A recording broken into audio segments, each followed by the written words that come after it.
Hey besties, it's Katie from Without a Crystal Ball. Welcome back to my channel. It's Wednesday, July 16th. It's been 1 month and 5 days since the procedure that my husband went through. And it's been about a little over a month since I let you guys know what was going on in my family. And while I have answered some questions privately and in comments, a lot of you have been asking for an update. So here we go. Since today was a day where part of a case got dismissed, I feel like I can have a little bit of a moment to breathe, even though I'm still part of the well, I'm not part of the litigation, but now I'm being subpoenaed as though I need more stress in my life right now. But long story short, I let you guys know about over a month ago that my husband would be going surgery to remove his prostate because he had cancer. And in June, that procedure went on the 11th, and it was kind of stressful. I'll just be completely honest. I'll kind of tell you, since I've been getting so many questions about it. Uh, the day of the surgery, we could not go because at the time our son was sick, and due to his compromised health, our son, and then my husband going under surgery, there was just no way to bring him to the hospital because obviously we didn't want to expose my husband to illness while he's recovering. So that was pretty stressful. He was in surgery for it felt like hours. And then after he was in recovery and not in a room for even longer, almost all day. And so we didn't hear from him. And I didn't get him on the phone until 4 o'clock in the afternoon. And he went under it into the surgery at 7. So it was pretty tough, obviously, on us. My husband was a champion. I can't even believe what a rock star he's been throughout this process. And he was only there for one night. And so by the next day, his nurse let us know that he was going to be discharged. And so he got discharged and we went to go pick him up. And thankfully, by the next day, our son's fever had broken. So we were able to go get him. And then my husband's sister and brother in law helped us and drove my husband's car home from the hospital, and we all came home. So that was sort of like the beginning phase. So anyone that goes through that process, I would say surgery is day 0. And then really what happens after that is the continued recovery. And there was a lot that we read online about what to expect. And I'll just say that a lot that you read online is maybe not that accurate. I feel like when you go and you Google, they give you kind of the worst case scenario of what to expect.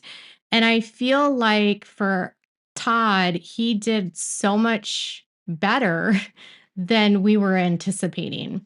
I think the biggest issue we were concerned about was, you know, how long he would be laid up. How long was he going to have to be resting? And he's the kind of guy that's really, really, really on the move all the time. And so sitting idly is very difficult for him. And I knew that that was going to be challenging for him.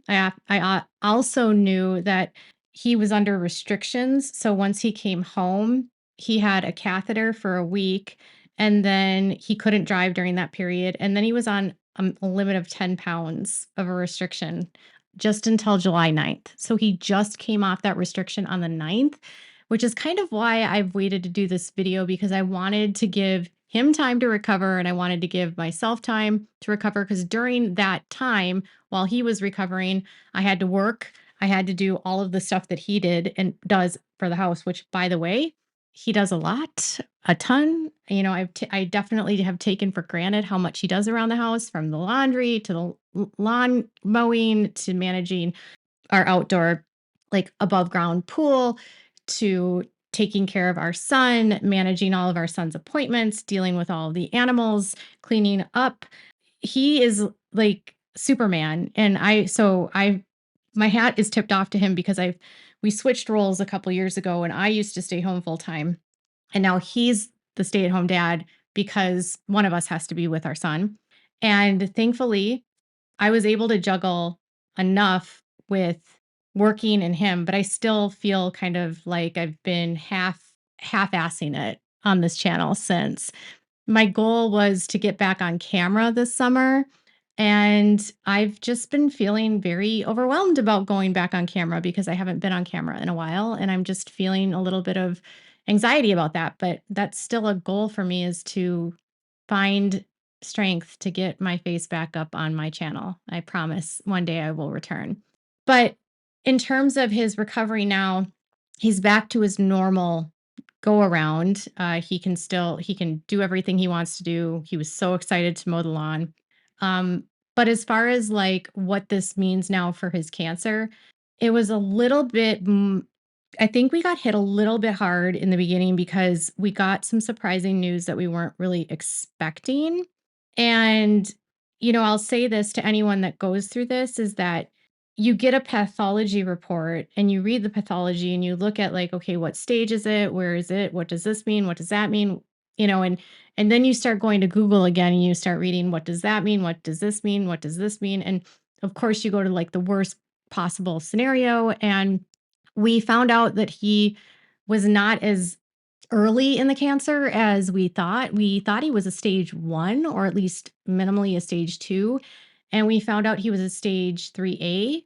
And what that meant was that the cancer had sort of extended outside of his prostate. So, I guess what they call it is invading. And so there was 2 areas that the cancer had invaded. One was, the bladder neck, but the surgeon, when my husband went to see him a week after surgery, he said not to worry about that part because that can just happen when they're cauterizing. And so you can get tissue on it from when the cauterizing when they're removing it. So that part wasn't the issue, but there is and was an issue because the cancer had been bulging out of the back and it apparently they had found like remnants of it kind of in the fluid that's around the prostate. And I can't remember what it's called. It wasn't in any of the lymph nodes. It wasn't in any of the assigned or like adjacent organs. So nothing in the kidneys or liver or anything like that. It wasn't in the bladder itself. So it was sort of like this okay, so it might be in this fluid or it might not be. And it's kind of confusing because for this type of cancer, apparently they use a Gleason score and there's different kinds of Gleason scores. There's like a three, it's like one number is one part and another part is another. And his Gleason was a 7, which is very low for this type of cancer. So he felt like based upon the fact that the Gleason number was still very low and that there was this sort of finding that it could be in this other area, basically what it means is that the cancer could come back.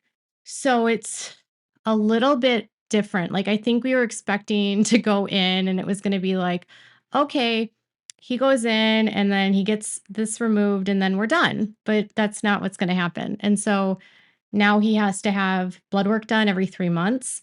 And I guess the good news, if there's good news here, is that there's lots of ways to treat it if it does recur. And so the removal is the first part, and then they can go to radiation, they can do chemotherapy, they can do different kinds of radiations.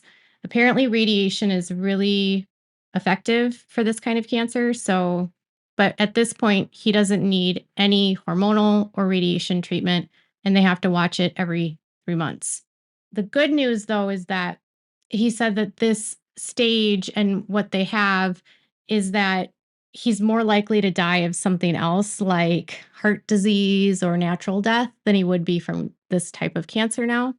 So it's not going to, you know, it's not aggressive. It's not, stage 4.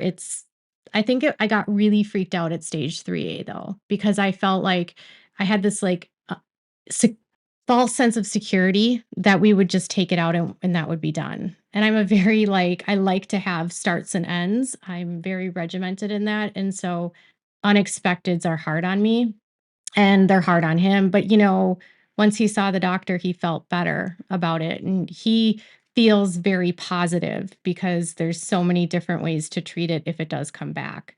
I think it's just that looming of like, will it come back? I think the best news, though, of all of this is that he's shared with me that prior to the surgery, he had no idea why his mood had gone down so bad and like why he had been feeling like withdrawn and kind of depressed. And he said that since it's been removed, like his entire mental health feels so much better. And he has energy like he never had before. He's so much happier.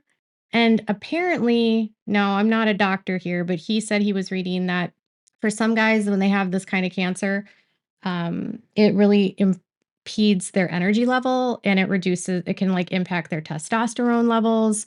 And because of that, it can make them feel like funky and down and out.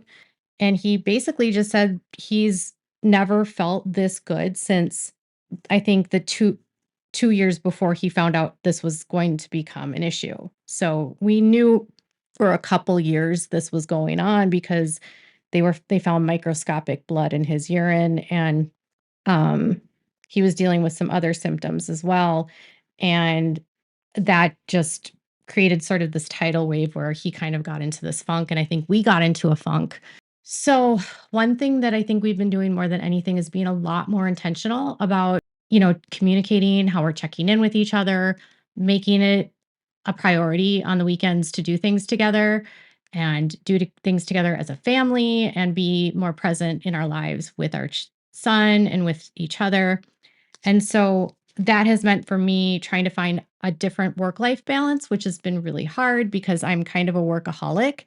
And it also has meant that for me, I've had to kind of scale back what I do here, which again stresses me out because of all the pending possible litigation that happens with this job that I have. And I always feel like I need to keep working. I need to keep working because something catastrophic is going to happen and I need to have enough money prepared for the, end of the world. Even though that's not true, I just, I have ADHD and anxiety. It's just a part of my life. So I feel like all this like responsibility to carry for the family and I take it really seriously. And so that part of it's been kind of hard for me. But I think mentally I'm doing better. I feel like I've been talking about him very well a lot. He's doing a lot better. I'm doing better. I feel like because he's getting back to normal, it's like I feel like a part of me is like back. I don't know if that makes sense. Um, but yeah, I think if I could just say express to everyone, I just want to say thank you for all of your thoughts and your well wishes and just keeping us in your thoughts and sending us notes and encouragement and leaving him messages. I know when he was like really down and out, all the comments you sent him made him feel so much better. And I think he just felt kind of just like appreciated and seen. And he spent a couple days just like reading through all the comments and he really was so appreciative of everyone. And he was also grateful that a lot of you like shared your journeys with cancer, or if your husbands have gone through prostate cancer, or if you are a man and have gone through it. He found that super helpful. So I'm just glad that it opened up a conversation here where people could feel free to express that. And I also just I'm glad that it opened up a conversation here where you guys, as subscribers, felt like you could ask me questions about how we were doing because I keep things very private. And it's made me realize that while I'm a very private person, I definitely can share things with you guys and know that it's not going to be taken in the wrong way and you're going to be really supportive. And I really appreciate that. It's a really difficult, like emotional journey for everyone that goes through this. And, our son has been taking the this very well. And I think the first week he struggled because he wasn't used to seeing his dad not feel well. And there was a night where he was afraid that his dad was going to die. And so I had to tell him that that wouldn't happen. And, you know, other than that, now that his dad is back to normal, he's feeling good. So I think everyone's just feeling better. So we've got our pool out. They've gone swimming several days already since he's been feeling better. And we're just getting back to normal. So we have to find like our new normal now of like every 3-month appointments on cancer checkups. So keep the continued thoughts going. And yeah, he's still not fully recovered physically, but he'll get there. He'll get there. He'll get there and we'll get there. And I just want to appreciate again, just say thank you to everyone that helped support the channel, that sent donations to the channel, that sent through super thanks to help us out. It's been nice to not have to like super rely on AdSense all the time.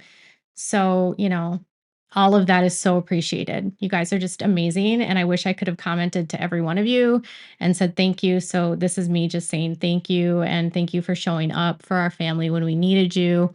And thank you for your continued support when it comes to everything else that we do on this channel and other topics that we cover. So, we'll keep you posted again. And this, I guess, is our update for today.